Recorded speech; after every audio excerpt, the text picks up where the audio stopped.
all been there, haven't we? That, just infuriating night, lying awake, staring at the clock. Watching the minutes just crawl by. Yeah. And you're trying everything, counting sheep, deep breathing, whatever trick you've heard. And that sort of slow desperation starts creeping in. Or maybe you do fall asleep. Right, but then, bam, 3 a.m., wide awake. And that's it. Sleep's gone. Yeah. It's a really common feeling, that kind of sleeplessness. Totally. But when does that occasional bad night become, well, a real problem? When is it actually insomnia? That's the key question. It's often quite misunderstood, isn't it? And finding solid answers can feel, well, frustratingly elusive. Exactly. Which is why our mission today for this deep dive is to really cut through some of that confusion. We want to unpack what insomnia clinically means, explore its consequences, because honestly, they're often more surprising than just feeling groggy. Absolutely. It's not just about being tired. And then we'll really get into the treatment options, the non-drug approaches, and the medications, give you that full picture. All based on the sources we've looked at. Sort of a shortcut to getting informed. Okay, so let's start there. Let's unpack this. What does insomnia really mean, clinically speaking? Well, the formal definition from the International Classification of Sleep Disorders back in 2014, it boils down to having trouble starting sleep or trouble staying asleep. Okay, starting or staying. Right, and critically, it has to come with daytime consequences. Feeling fatigued, trouble concentrating, that kind of thing. Makes sense. But, and this is really crucial, it's diagnosed without obvious environmental reasons. So it's not insomnia just because, say, your neighbor decided to blast music all night. Right, or the heating broke and you're freezing. It has to be sort of internal, for lack of a better word. Exactly. There isn't a clear external sleep opportunity problem. The opportunity is there, but sleep just isn't happening properly. That's a really important distinction. It makes you think how often people might say, I have insomnia, when maybe it's, the coffee they had too late. Precisely. And when we talk about actually measuring these things, like in studies or clinical discussions, there's some specific language we use. Yeah, let's touch on that. Things like sleep latency. Right. Sleep latency or sleep onset latency. Yeah. That's just how long it takes you to fall asleep once you're in bed trying. Okay. And sleep maintenance. That's your ability to actually stay asleep through the night. Got it. Then there's total sleep time. Yep. The actual amount you slept. Yeah. And wake after sleep onset, how much time you spent awake after you first fell asleep. Okay. And quality of sleep. That sounds more subjective. It is. Often patient reported. How restful did you feel the sleep was? Right. And sleep efficiency. That's a percentage. Yeah. Time asleep divided by total time in bed. You want that high, ideally. And number of awakenings. Pretty self-explanatory. Exactly. How many times did you wake up? So those terms help us quantify things. Okay, so you have trouble falling asleep or staying asleep. It affects your day, and it's not because of something obvious outside. How long does this need to go on for? Good question. It can be short-term. That means the symptoms, the trouble sleeping, and daytime effects happen at least 3 times a week, but for less than 3 months. Okay, less than 3 months is short-term. Right. Or it can be chronic. That's the same frequency at least 3 times a week, but it lasts for more than 3 months. Wow. 3 months or more, and it doesn't have to be every single night. No, that's a common misconception. At least 3 nights a week is the threshold for the clinical definition. Okay, so if this is happening 3 nights a week or more, Yeah. what's the scale of this? How many people are actually dealing with this? It's pretty significant. Some figures suggest up to half the U.S. population might experience short-term insomnia at some point. Half. Wow. Yeah. And for chronic insomnia, the numbers are still substantial. Maybe up to 10% of people in industrialized nations meet those criteria. 10%? That's a lot of people struggling with sleep long term. It really is. Think about how you feel after just one bad night. Oh, terrible. Grumpy, foggy. Right. Now imagine that feeling, or worse, hitting you 3, 4, or 5 times a week for months. Yikes. Yeah, that puts it in perspective. We all know the obvious impacts, right? Being less productive, maybe calling in sick. Definitely. Reduced function, lower quality of life. And serious things, too, like a higher risk of accidents, both driving and at work. But you mentioned less obvious consequences. Yes, and this is where it gets quite concerning. Chronic insomnia is linked to the development or worsening of psychiatric issues. Like what? Mood disorders, depression. Yeah. There's even some suggestion of links to psychosis in severe cases. Really? Wow. And then there's the physical side. Studies are increasingly linking chronic insomnia with a higher risk of things like hypertension. High blood pressure. Exactly, and potentially cardiovascular disease down the line. So it's fascinating, really. It's not just about being sleepy or grumpy the next day. It seems to impact your fundamental physical and mental health. That is quite a wake-up call, no pun intended. It really underscores how serious this can be. Yeah. So, given all that, finding effective treatments is obviously critical. And I think for many people, the first thought is medication, a sleeping pill. That's often the go-to thought, yes. But here's where it gets really interesting. Based on our sources, medication isn't always the first step or even, the only answer. That's absolutely right. In fact, the crucial first step should almost always be non-pharmacologic management. Okay. What does that involve? Well, first, as pharmacists, we often think drugs, but maybe not how you'd expect. Okay. You first need to see if any current medications the person is taking might actually be causing or worsening the insomnia. Like a side effect. Exactly. Like is someone taking a diuretic like furosemide right before bed and then waking up constantly to pee? That's not true insomnia. That's a medication timing issue. Good point. We also need to consider other medical conditions. Could it be undiagnosed sleep apnea? Or maybe prostate issues causing nighttime urination? Acid reflux, GERD, waking them up, restless leg syndrome. So ruling out other medical causes first. Absolutely. It requires really listening to the patient and getting a good history. And then we look at non-medication strategies, and there are tons of them. Right, like the basics, sleep hygiene. Yes. Optimizing the sleep environment, cool, dark, quiet, consistent sleep schedules, avoiding caffeine late in the day, big meals before bed, relaxation techniques. Things we probably all know we should do. But maybe don't prioritize. And importantly, there's cognitive behavioral therapy for insomnia, CBTI. CBTI, I've heard that's quite effective. It's often considered the gold standard, actually. It helps address the thoughts and behaviors around sleep that are causing problems. The American Family Physician and other sources really emphasize trying these things thoroughly before jumping to meds. Okay. And if medication is used eventually, it might not be forever. Often it shouldn't be. Ideally, it's a bridge while other strategies take effect, or for short-term situations. Right. But sometimes those non-drug methods just aren't enough, or maybe they don't work for someone. True. And that's when pharmacologic options come into play. And looking at the different sources, it seems like, well, it's definitely not a one-size-fits-all situation. Different guidelines don't always perfectly agree. That's very true. If you compare, say, the approach suggested by the American Family Physician versus UpToDate, you'll see overlaps. Like starting with non-pharmacologic, focusing on whether it's sleep onset or maintenance. Exactly. But you'll also see differences. Maybe one includes certain over-the-counter options or some antidepressants used off-label, while another might not emphasize those as much. So it's complicated, which leads me to ask, what do the sleep specialists, the American Academy of Sleep Medicine, the AASM, actually recommend about choosing which drug?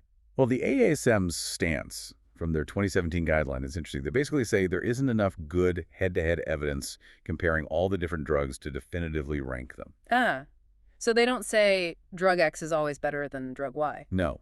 They emphasize that choosing a medication has to be based on the available evidence for that specific drug, but also on patient-specific factors. Like what? Things like the drug's pharmacokinetic profile, how quickly it works, how long it lasts, the balance of potential benefits versus harms for that individual, their past experiences with sleep meds, costs, insurance coverage. So it's really about tailoring the choice. Exactly, which means for us as clinicians, we need to understand the nuances of each class of medication, what they do well, what their risks are to help make that informed choice. We need to know which ones might be a good fit, and maybe more importantly, which ones are definitely not a good fit for certain people. Okay, perfect. Let's do that then. Let's get into the specifics of these different medication classes. Where should we start? Maybe with the newer ones. Sounds good. Let's begin with the Dual Orexin Receptor Antagonists, or DORAs. You might know them by their brand names, Belsomra, which is Suvorexan, and Dayvigo, which is Limborexan. DORAs. Okay, how do they work? Their mechanism is quite different from older sleep meds. They block orexins. Orexins are basically chemicals in your brain that help keep you awake. So they block the stay awake signal. Pretty much. By inhibiting that arousal system, they don't so much actively sedate you or put you to sleep in the traditional sense. They sort of allow sleep to happen and continue more naturally. It's a subtle difference, but the goal is less grogginess and potentially less rebound insomnia when you stop. Interesting. And they're used for both trouble falling asleep and staying asleep. Yes, both suvorexant and lemborexant are indicated for both sleep latency and sleep maintenance issues. Okay. And how do you take them? Usually within 30 minutes of going to bed, and crucially, you need to make sure you have at least 7 hours available for sleep afterwards. 7 hours. Got it. Empty stomach. Preferably, yeah. Food, especially fatty food, can delay how quickly they start working. And are these meant for long-term use? And they're generally intended for shorter-term use, maybe up to 8 weeks, alongside those non-drug therapies we talked about. However, because they don't seem to cause significant withdrawal, longer use might be possible in some cases, though that's usually decided case by case. Okay. Now, side effects. Besides the expected daytime sleepiness, what else? Well, there are some important warnings. They can potentially worsen depression, including suicidal thoughts. Okay, that's serious. It is. And then there are the complex sleep behaviors. This is a really key one. What does that mean? It means doing activities while you're not fully awake. Things like sleepwalking, sure, but also sleep eating, sleep cooking, even sleep driving, making phone calls, or having sex with no memory of it afterward. Whoa, sleep driving. That's terrifying. It is incredibly dangerous. I actually had a patient once who badly burned her hands while sleep cooking on her stove after taking a sleep medication. These are real risks. Wow. And lemborexant D-Vigo also has specific warnings about things like nightmares, really vivid dreams, sleep paralysis, that feeling of being awake but unable to move, and even rare instances of cataplexy, which is sudden muscle weakness, usually triggered by emotion. So definitely not without risks. Anything else pharmacists need to watch for? Yeah, they're metabolized by the CYP3A4 enzyme system in the liver. That means they can interact with a lot of other common medications. So checking for drug interactions is vital. And of course, checking if dose adjustments are needed for kidney or liver problems. Okay, so DORAs work by turning down the wake system.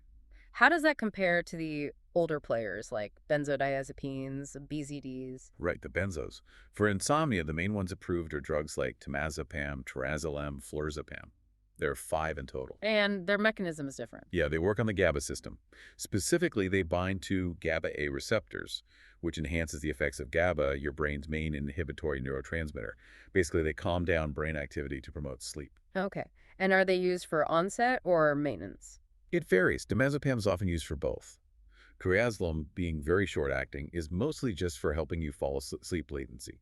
The others tend to be longer-acting and more for sleep maintenance. So they're sective sedatives. Oh, they are effective, no doubt. But here's the thing. They are generally not favored for treating insomnia nowadays. Why not? Well, the risk-benefit balance just isn't great for most people, especially compared to newer options. They carry a lot of baggage. Like what? They're famously on the Beers list, the list of potentially inappropriate medications for older adults. They increase the risk of falls, confusion, even paradoxical reactions like aggression. Right, I've heard about that. They can also suppress breathing respiratory depression, which is a big concern for anyone with sleep apnea. Right. Plus, they're controlled substances, Schedule 4th in the U.S. They have potential for dependence and abuse, so they're generally avoided in people with a history of substance use issues. Dependence. And withdrawal, too. Absolutely. Stopping them abruptly can lead to severe rebound insomnia, making sleep even worse than before, and withdrawal symptoms that can range from anxiety and tremors to, in severe cases, seizures and even death. Wow. Okay, so lots of reasons for caution. Definitely. They might still have a limited role for short-term use in some carefully selected younger patients who haven't had success with anything else, but they're far from a first-line choice anymore. Understanding them is important historically, though, because it led to the development of the next class. Which are the Z drugs? Exactly. The benzodiazepine receptor agonists, or BRAs, often called Z drugs because their names tend to start with Z-zolpidem, zaloplan, ezopacolone. Lunesta, Ambien, Sonata, those ones. Those are the ones. They were designed to be sort of new and improved versions of benzos. How so? They also work on GABA-A receptors, but they're more selective. They bind preferentially to specific subunits of the receptor that are thought to be more involved in sleep rather than anxiety or muscle relaxation. So the idea was to get the sleep benefit with fewer of the other side effects. That was the hope, yes. A more targeted sedative effect, potentially a better side effect profile. And how are they used? Isopacolone, Lunesta, and the various zolpidem formulations, like Ambien, are generally used for both sleep onset and maintenance problems. Zaloplan Sonata is very short-acting. Its half-life is only about an hour. So just for falling asleep? Pretty much, yeah. It helps you get to sleep, but won't necessarily keep you asleep all night. And then there's that special sublingual zolpidem, intermezzo. Right, the one for waking up in the middle of the night. Exactly. You take it only if you wake up and have at least 3 or 4 hours of sleep time left before you need to get up. So were they successful? Are they really new and improved with fewer side effects? Well, yes and no.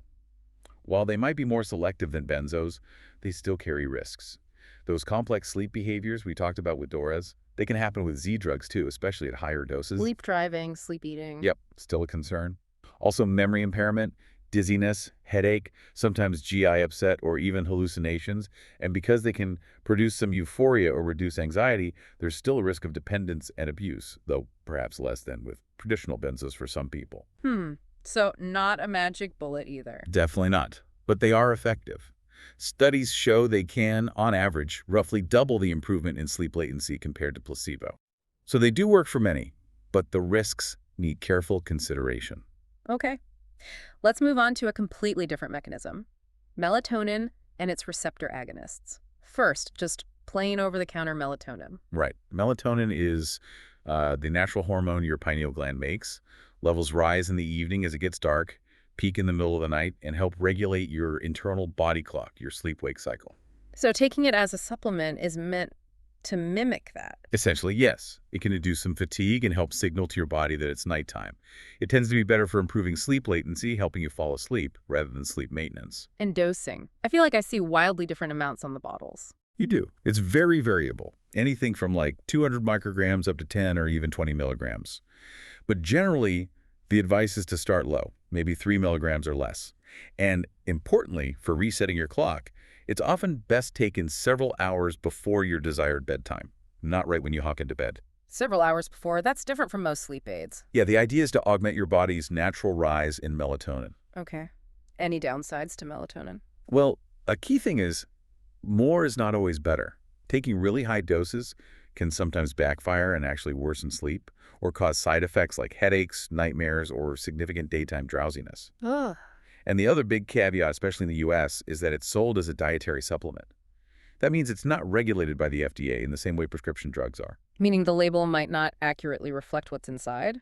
Unfortunately, yes. Studies have found significant variability in the actual melatonin content compared to the label claim, and sometimes other undeclared ingredients. So looking for brands that have third-party verification, like from USP or NSF, is generally a good idea. That's really crucial advice for OTC supplements. Okay, but there's also a prescription version related to melatonin. Yes, Rimeltian. The brand name is Rosarum. It's currently the only prescription melatonin receptor agonist available in the U.S. How is it different from the supplement? It's designed to bind much more specifically and with higher affinity to the melatonin receptors in the brain, particularly the MT1 receptor, which is heavily involved in sleep onset.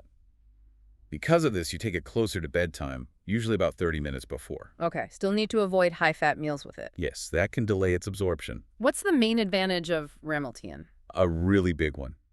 It's one of the very few prescription sleep medications that does not appear to cause dependence or have potential for abuse. It is not a controlled substance. Oh, that's significant, especially after talking about benzos and Z drugs. Exactly. It offers an option without those particular concerns, which can be very valuable for certain patients. Okay, interesting. Now, shifting gears quite a bit. Antidepressants used for sleep? This seems common, like low-dose trazodone. Yes, you see that quite often. Trazodone, amitriptyline, nortriptyline, and there's actually one, doxepin, that's specifically FDA approved for insomnia at very low doses under the brand name Silenor. So why are antidepressants, which are usually for mood, used for sleep? Is it treating underlying depression that causes insomnia? Sometimes that might be a factor, but often no. It's actually a classic example of drug repositioning. Yeah. We're using a known side effect of the drug for a therapeutic benefit. Like Viagra originally being for blood pressure. Exactly like that. For these older antidepressants, especially at the lower doses used for sleep, it's not really their effect on serotonin or norepinephrine that we're after. It's their ability to block histamine receptors. Ah, like an antihistamine that causes drowsiness. Precisely. It's the antihistaminic effect that produces sedation. But what are the drawbacks of using these older antidepressants for sleep? The main issue is that they're generally not very selective. They don't just block histamine receptors. They can hit multiple other neurotransmitter pathways to serotonin, acetylcholine, alpha-adrenergic receptors. Leading to more side effects. Yes. Things like orthostatic hypotension, feeling dizzy or faint when you stand up, confusion, dry mouth, blurry vision, constipation, urinary retention, the classic anticholinergic side effects. Right, the can't spit, can't pee, can't poop, mnemonic. That's the one, which makes them particularly problematic for older adults. But you mentioned Doxepin Silanor is different. At the very low doses specifically approved for insomnia, just 3 milligrams and 6 milligrams, Doxepin is much more selective for the histamine H1 receptor. So you tend to get the sedation with significantly fewer of those other anticholinergic and adrenergic side effects. Okay, that sounds better. Is there a catch? The catch is mainly cost and formulation. Those low-dose Silanor tablets are often much more expensive than generic Doxepin capsules, which usually start at 10 milligrams or higher. Like, how much more? It can be dramatic. Yeah. Maybe $16 or $17 per tablet for Silanor versus, say, 50 or 75 cents per capsule for generic higher-strength Doxepin. And you can't reliably split the capsules to get the low dose. Ouch. So access can be an issue. It can. There is a liquid formulation of Doxepin that allows for more flexible, lower dosing and might be more affordable than Silanor, but it requires careful measurement. Okay.